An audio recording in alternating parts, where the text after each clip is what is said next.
मला माझा अनुभव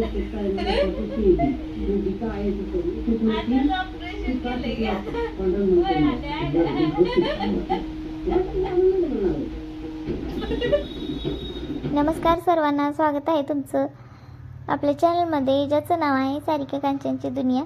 आणि खरं तर हे हसून आम्हाला खूप आवडतं. कांचन जेव्हा हसते ना तेव्हा ती खूप छान दिसते.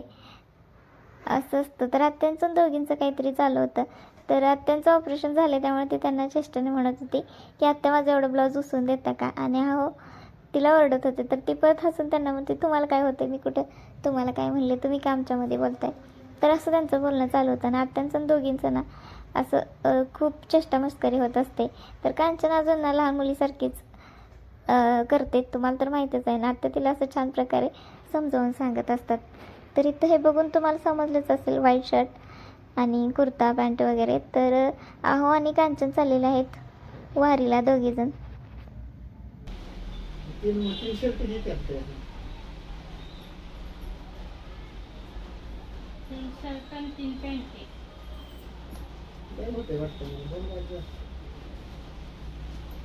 दोन टोप्या, टी शर्ट नाही घेता,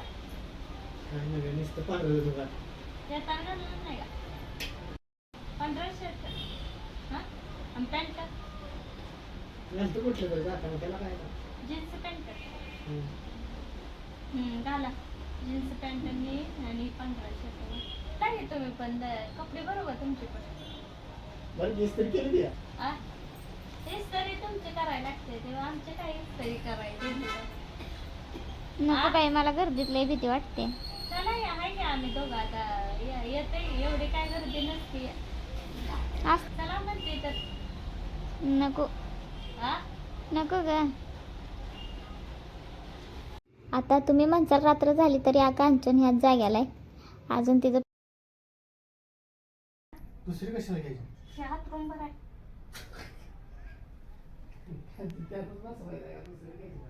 तिचेच कपडे मुलकाच झाले. मुलकाचे कुठं, मग 2-3 साड्या ते एक ड्रेस जाताना घालणार आहे. मग मोठीच बॅग न्या तुम्ही एक, ती यात काय बसायचं नाही, 2 पिशव्या करूच तर. आणि फायनली कांचनची आता पॅकिंग झालेली आहे. तर मग असे तुम्ही म्हणसाल आता कांचन ह्याच जाग्याला आहे. तर दुपारी तिनं फक्त ड्रेस आणि साड्या पॅक केल्या होत्या. आणि अंतरायचं ही जो बिछाना आहे ना, तो ती आता घ्यायला लागली आहे. बाजार वगैरे करून, जेवण वगैरे करून आता 10 वाजलेले आहेत. त्या सकाळी त्याने लवकर जाणार आहे, त्यामुळे मग आत्ताच आवरून ठेवायला लागली आहे.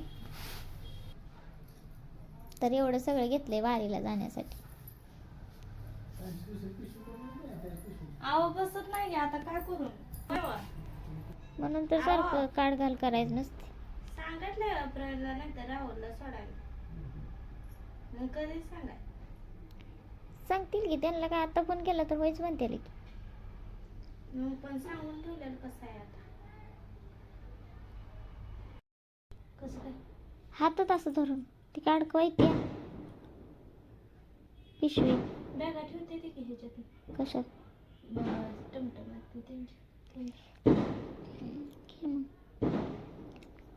पण तुम्हाला जाताना तर वागवायला लागणार ना वाकरीवर, पंढरपूर मध्ये. तेवढं वागवायची गरजच आहे. ची फायनली बॅग डन झालेली आहे भरून. बस एवढं काय.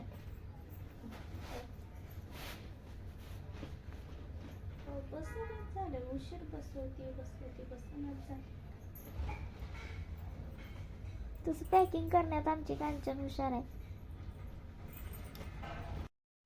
आता ना पहाटे, म्हणजे आता जवळजवळ ना 5 वाजले असतील. तर लवकर आवरले कांचननं, कारण सकाळी ना लवकरच्या ट्रेननं जाणार होते. मग 5:30 पावणे 6ला ट्रेन होती मिरजमधून, त्यामुळे मग तिनं लवकर आवरलं होतं सकाळी सकाळी. तर मी डबा वगैरे द्यायचं म्हटलं होतं ह्यांना, पण हे म्हटले की जेवण वगैरे काही नको, कारण तर वारकऱ्यांना काय सगळीकडं असतोच, नाश्त्याची वगैरे सोय असते. आणि त्याच्यामुळे ते नकोच म्हटले होते. आणि कांचनच्या तिकडले पण, म्हणजे तिच्या माहेरची पण दिंडी येणार होती. आणि हे सगळे ना आहूंची जी दिंडी आहे ना, ते दरवर्षी त्या दिंडीमध्ये जातात. तर तिथे एकत्र येणार होते म्हणजे भाकरीवर. त्यामुळे मग डबा तर ते नकोच म्हटले होते आणि भाकरीवर रिंगण असल्यामुळे आज लवकर चालले होते ते दोघे पण. खरं तर कांचन नकोच म्हणत होती, पण मला वाटत होतं की तिच्याकडे बघून वाटायचं की हां तिची इच्छा आहे जायची, पण तिचं म्हणणं आहे की ताईला एकटीला सोडून कसं जायचं असं मला वाटत होतं. त्यामुळे मग मी तिला म्हटलं ठीक आहे जा म्हणलं, तू पण काय टेन्शन नाही म्हणलं. कारण दरवेळेस कसं आम्ही गावाकडेच असतो आणि दोघी पण माहेरीच असतो आपापल्या, कारण आहो जातात वारीला आणि ह्या वेळेस आत्या आमच्याकडे असल्यामुळे आहो गेलेच नाहीत वारीला असं झालं. मग त्यामुळे ते भाकरीला रिंगण सोहळ्यासाठी जाणार होते. काल जो मी व्हिडिओ अपलोड केलेला आहे तर तो व्हिडिओ 2-3 दिवसापूर्वीचा आहे जो मी काल अपलोड केला होता आणि त्याला पण तुम्ही खूप छान लाईक्स वगैरे केल्या, कमेंट्स वगैरे खूप छान आल्या ना, त्याबद्दल ना मला खरंच तुमचं धन्यवाद म्हणायचं आहे. थँक्यू सो मच त्याच्यासाठी. असं झालं आणि आहोंच्या पण कदाचित वाटत असेल ना आता जोडीनं जावं असं, तर मला तर ते पॉसिबल नाही कारण गर्दीमध्ये ना जास्त मला जमतच नाही आणि इतकी गर्दी ना, आता पंढरपूरला आषाढी एकादशी आहे म्हटल्यावर तर किती गर्दी असेल. त्यामुळे मग मी वारीला वगैरे यांच्यासोबत जातच नाही असं होतं. मग त्यामुळे म्हटलं त्या दोघांना कांचनला पण म्हटलं जा म्हणलं तू म्हणलं त्यांच्यासोबत. मग ती म्हणली ठीक आहे जाते. तर जाताना ती हा ड्रेस घालून जाणार होती आणि तिथे नदीवर आंघोळ वगैरे करून नंतर मग ते भाकरीला जाणार होते, तेव्हा ती साडी घालणार होती.